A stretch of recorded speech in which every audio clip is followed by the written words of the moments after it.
All right, welcome to the Being Where Curiosity Stares conversation, taking us a step further into the future we desire. I'm Sunas Nathaniel, and as always, we bring you the issues that matter, the voices that challenge, and the insights that inspire.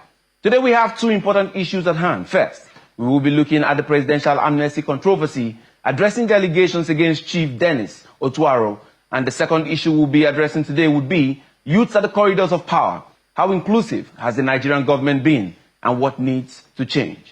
Let's quickly get right into the conversation. Joining me now for the first crucial discussion is Dr. Theophilus Alayi, the president of the Ijaw Youth Council Worldwide. Dr. Theophilus, you're welcome to the program. Thank you very much for having me. All right, let's get straight to it. My first question would be, what real value are we getting from the presidential amnesty program as we speak? Is it an initiative that has, that is working, or is it something that has lost its value over time? One that has stayed its welcome, overstayed its welcome? How is it relevant to the youth of today? Thank you very much, Mr. Nathaniel. The amnesty program, the initiative itself, is one laudable program or initiative that the Nigerian government and the people of the Niger Delta has successfully implemented. And in as much as the amnesty program is concerned, it's a win-win situation for the Nigerian government and the people of the Niger Delta. Why do I say so? The amnesty program, after its initiation and implementation, a lot of rascality, militancy, agitations within the Niger Delta reduced to a large extent. And with the implementation of the establishment of the amnesty program, we also noticed that the oil and gas industry returned back to its normal position where there are no form of disturbance. And the reason why the amnesty program was established to a larger extent was to see how they can return peace, stability in the Niger Delta region. And at least with the establishment of the amnesty program, we have achieved that to a larger extent. However, the design of the program to a larger extent did not really stand or meet to the expectations of the people of the Niger Delta. Why do I say so? When the program was introduced, when the amnesty was granted to our people, when our boys agreed to drop the arms to give peace a chance, the federal government in its own side agreed that those infrastructural deficiencies, those human capital development that the people of the Niger Delta are crying for will be implemented, like portable pipe-borne water, health facilities, quality education, good roads, and electricity. And to a larger extent, after 14 years of this program, we haven't seen that. Why to the side of the people of the Niger Delta? To a larger extent, they have kept to their own part of the agreement by not going into the armed struggle. Also, although we still have some pockets of those within the armed struggle in the Niger Delta, but that's compared to how it was in 2005 before the amnesty program. At least the people of the Niger Delta have kept to their side of the agreement, and to a larger extent, we have gained successes. We have recorded successes through the amnesty program that was initiated by the federal government. So I will say, in one aspect, it has gotten the needed results by reducing militancy in the Niger Delta region, while on the other hand, the promises that were made by the federal government to the people of the Niger Delta has not really been met. So it's a mixed approach, or it's a mixed result. The people that the amnesty was granted to as people to their own part of the agreement, while on the side of the federal government, they haven't kept to their own part of the deal by giving all the needed rapid development that they promised us when our people were dropping the arms. So I will say that the program has met its expectation to a larger extent, although the federal government has not been sincere to decide or on their part of the agreement to give the Niger Delta people the needed infrastructural development. All right, Dr. Alayi, the major reason why we have station right now is because there's currently an allegation of fraud and misappropriation, against the boss of the presidential Amnesty program. That's Dr. Dennis Otuaro. And one major reason why we are here is to say, hey, the Ijaw youths have been pushing the narrative and say, yes, you guys are witch hunting this man. You guys have no basis for which you are accusing him. And then the question I want to ask, which is why you are here, are the youths only reacting based on the fact that this man in question is of the Ijaw extraction? Or are they saying that they have investigated and they have found out that he has no part in whatever fraud, whatever misappropriation, whatever crime they must be accusing him of? Why that push? Because it's a very heavy push and that's why it's trending. The question is, what really has he done, to say that is why he should remain there? And why are the youths so solidly right now behind him? The current administrator of the Amnesty program, Chief Dennis Otuaro, is one person that we all know very well as someone that has been in the struggle. The Amnesty program, in as much as we can keep good record, when it was established under the Yar'Adua administration, the first coordinator that we had was Timi Alabi, and Timi Alabi subsequently handed over to Kingsley Kuku. These two persons were at the initial stage of de-radicalization and demobilization. The Amnesty has its own faces. What we are having presently is the area of reintegration. And Dennis Otuaro as an individual is someone that is grounded with the struggle of the people of the Niger Delta. We cannot take that away from the person that is at the helm of affairs in the Amnesty office. Be that as it may, everybody has his own challenges when you come to administration.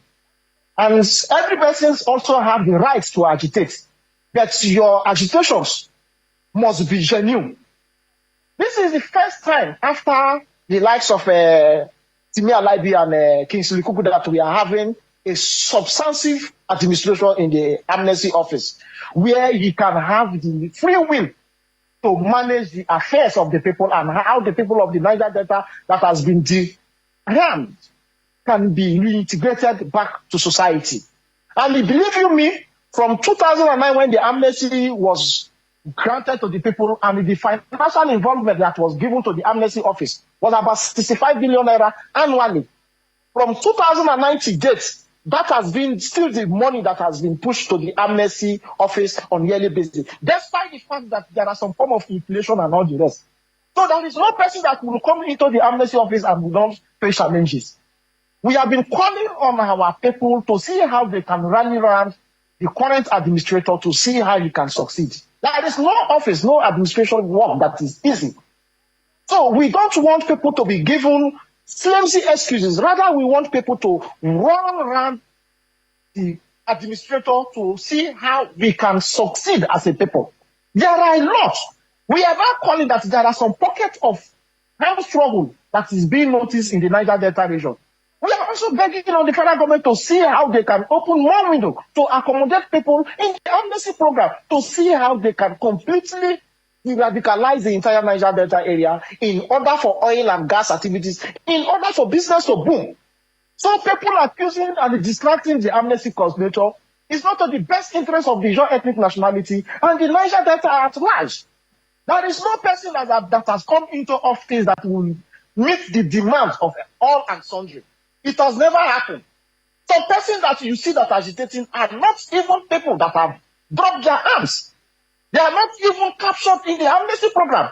And for the 8 years period of President Muhammadu Buhari, the Amnesty office was in shambles because they put what we call entry administration that does not have what it takes to completely manage the affairs of the Amnesty program. And this man that is at the head of our affair today has also inherited some problems that has already been brought in by the past administrations. So what we want is that we want all and sundry in the Niger Delta to give peace a chance, support the incumbent administrator to succeed. And the same thing applies to the NDDC. They say you must not always call your own to be fired. The person that you want them to fire, if the next man come, what makes you think that that person will be better? Why don't we call critical stakeholders to see how we can interface and we resolve our grievances? My appeal to the people... In 2 minutes, President, can you hear me? In 2 minutes, can you state categorically what this man has done that is laudable within the period you have assessed? Number one, when we talk about survival of the amnesty program, we are talking about training and retraining. When we train our people, we now have the opportunity to reintegrate them into society. Today, the Institutorial have started the educational program. He has been consistent with the payment of their monthly stipends for those that were captured in the program. He has also started the training program. People has been sent into the educational sector. Some person has been pushed to the university to do both their first degree and their second degree. Also, in the area of human capital development, persons have been sent to training center where they can acquire skill, so that at the end of the day, they can be easily reintegrated into society. So to a large extent, the man has come up with the clear template of how the amnesty program was designed. But, you know, as I said earlier before, it is not possible to carry on all sectors at the same time. It must be gradual step, one step after the other. And with what he has done for this short period of time, we believe that he is on the right path and the right direction. So we are calling on all and sundry to give him the needed support. If there are grievances that is standard, there are these our national leaders in the Niger Delta, particularly the Ijaw extraction, that we can lay our complaints to. And Dennis, the coordinator of the amnesty program, can be called upon. Dennis also have people that has his ears. Why don't we channel our problems to some of these areas rather than always calling for our own to be dropped? We cannot allow people to antagonize the amnesty program to keep the coordinator off balance. It is only when he is focused and balanced that we will benefit as a people. The program has come to stay, and I can tell you that the amnesty program has bring relative peace to the Niger Delta, and we will want the federal government to, as a matter of urgency, to see how even the budget in the amnesty office can be reviewed upward. We believe that from 2009, 65 billion was approved. By this time, we were expecting that at least the amnesty budget would have gone at least to 200 billion naira, so that the reintegration of the people can be achieved. Because inflation and high cost of goods are also causing hindrances on the area of reintegration. Right, so, Dr. Theophilus, thank you very much. I think you have really made that point clear as regards what should happen with regards to amnesty. Thank you very much for coming on the program today. Thank you very much for having me. All right, we'll be taking a short break at this time, and when we return, we'll be speaking to Mr. Elvis Akpobi on the issue of youth at the corridors of power and how the inclusive nature of government is encompassing the youths and making them function appropriately, if that's what's happening. Don't go away. Stay with us. Right, welcome back to the Beam. I'm being joined right now by Mr. Elvis Akpobi, the Executive Director of the Not Too Young to Lead initiative. And Mr. Akpobi, you're welcome to the program. Thanks for having me. Good afternoon. All right, straight to the point. Let's begin by asking you, in all honesty, have the young persons at the corridor of power within our country, have they been making the impact that we want to see, something different from what the old blocks have been pushing? Yes, I can categorically say that a handful of them have been making impact. I'll start with, if you tell me a young person that is not making impact, I'll tell you of, I'll give you reference to the current Minister of Youth Development, Honorable Ayodele Olawale, who is in sync with different set of young people, who is getting programs that is, adding value to the lives of young people. If you tell me a young person that has been given privilege and is not doing well, I'll tell you of the current Commissioner for Youth in Delta State, Honorable Tangod, who has, with his initiative, reduced the curve of crime, betting different initiatives that are engaging young people, courtesy of our youth-friendly governor, who knows that when young people are engaged, families will thrive and communities will develop because restlessness will reduce. So, as a matter of fact, me as a person, I came into the corridor of power courtesy of inclusion, and with our advocacy at the Not Too Young to Lead and the Not Too Young to Run, be a handful of young persons back in Delta State. It's a hub of young persons being in governance. But what we'll keep advocating for is the fact that these young persons that have been given the privilege should mirror excellence to other young people, should impact other young people so that more young persons can come into governance. And so it's beautiful you've brought in, being at the helms of affairs where it comes to the Not Too Young to Lead initiative. And then the question then becomes, are we saying that this handful, which you have mentioned, are enough to create the impact and development that we're looking out for as a nation when it comes to legislation, when it comes to, all those developmental programs that we're looking at? Or are you thinking that there are still more who are still towing the line of those who have led us before and did not lead us in the proper direction? That's where the question will lie. No, I can't say they've been towing the line. I always tell people, you must always have, you must be mentored. I'm a privileged SSAU development to the governor of Delta State who has given young people platforms. You must create room for mentoring. And I tell leaders that are above us that when you teach young people one thing over and over again, they become that thing. If you teach fraud, young people become subscribed to fraud. If you teach responsiveness, they won't be responsible. If you teach irresponsibility, they won't be responsible. So if we want a better Nigeria, those are the aim of affair now. Those who look up to, we with the emerging leaders, those who look up to should mirror positivity, should mirror accountability to us. And that's what we back in Delta State are privileged to get. The governor we're blessed with today, you see him always amplifying accountability, good service delivery, quality delivery. And I think a lot of young persons are taking advantage of that. But you see, Delta State is just one state in 36. And then the question is, how do we replicate such? How do we replicate such across board? I mean, some of the weaknesses we're faced with today at the center, but you agree with me that leadership is not an easy task. The President Bola Ahmed Tinubu, because of what the young persons did in the last during the last administration, knew that there's a generation he needed to negotiate with, and that's why you see a lot of young persons are on board his policy in today. And I think even governors from different states are taking a leaf from what other governors are doing, like my governor in Delta State, Right Honorable Eric Ogo. His cabinet today is overwhelmed. Half of his cabinet is overwhelmed with young people. Young people you can affect. I'll give an example. The President Commissioner of Youth of Environment in my state is someone I can relate to. And I believe that the most powerful and influential to mirror possibility and excellence is that power of seeing greatness in your own kind, in your own peer, and greatness you can connect with. You know how it feels when you had a friend or maybe a peer you once discussed with, now a commissioner, and he's doing very, very well, and you can ask him, I think we need to do this.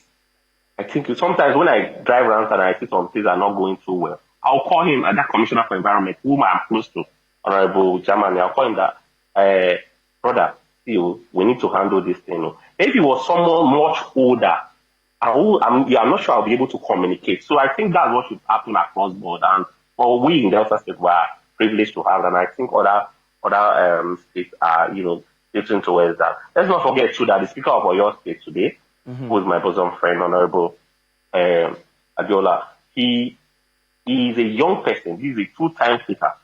He's a young person. And if he has not done well, I'm not sure he'll be a young person. So for me, I think it's time we change that old pattern. I think it's time we stop the political recycling. And this political recycling will stop if those who have been given the privilege to be on the table where critical decisions are being made, if they are impactful, if they are responsive, if they are adding value, it will create room for more young persons to come into governance. That's what I think. All right. Finally, before I let you go, just in 1 minute, I need you to be very, very factual. I need you to be real with the young people out there and the things going on you were saying right now. Will Nigeria's next generation of leaders be any different from what you see today? In all honesty, because many people are having these fears as we speak. Okay, I will not be judgmental that they will not be honest because of what we see lately on social media. But let's not forget too that when people are poor, they become vulnerable. I think the present generation of leaders should create equal opportunities for young people, mirror possibilities. Excellence should be celebrated because what society celebrates, multiply. When you celebrate people who we should be ashamed of, you know that you are building a generation of young people who will subscribe towards those people that should be ashamed of.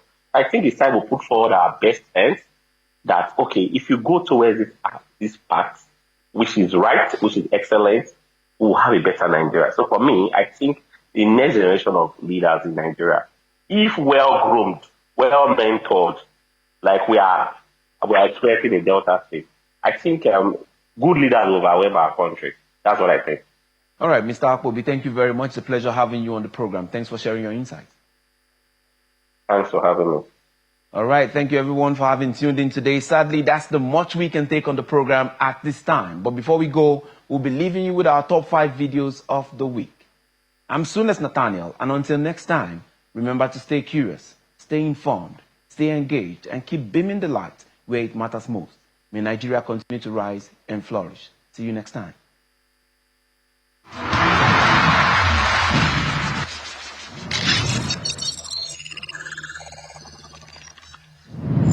In 5th place, we see the Chief of Army Staff, Lieutenant General Olufemi Oluyede, ordering troops to end banditry in Zamfara. So since their job to protect Nigeria and Nigerians, we must do that. Is that clear? Yes, sir! And you have been doing that, so you have to do more. Yes. In the next 1 month, I don't want to hear anything like Bello Tiji again. Yes, sir!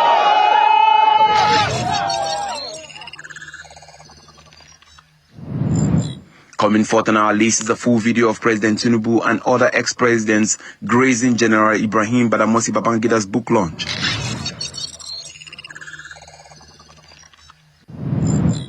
In 3rd place, Senator Natasha tells Senate President Akpabio that she is not afraid of him.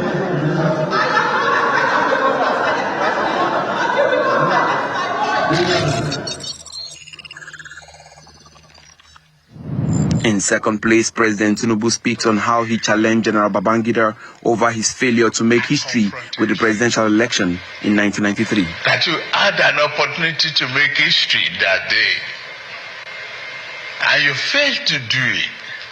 Why not inaugurate us? Why are you calling us back and postponing the inauguration day?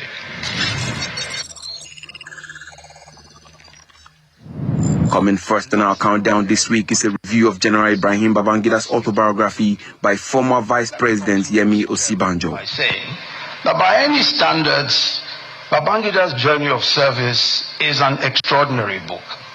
It's a collection of stories from a life deeply intertwined with Nigeria's contemporary history, told with remarkable wit, insight, and a vivid sense of place. Now that's it on our countdown today. Join us next week for more.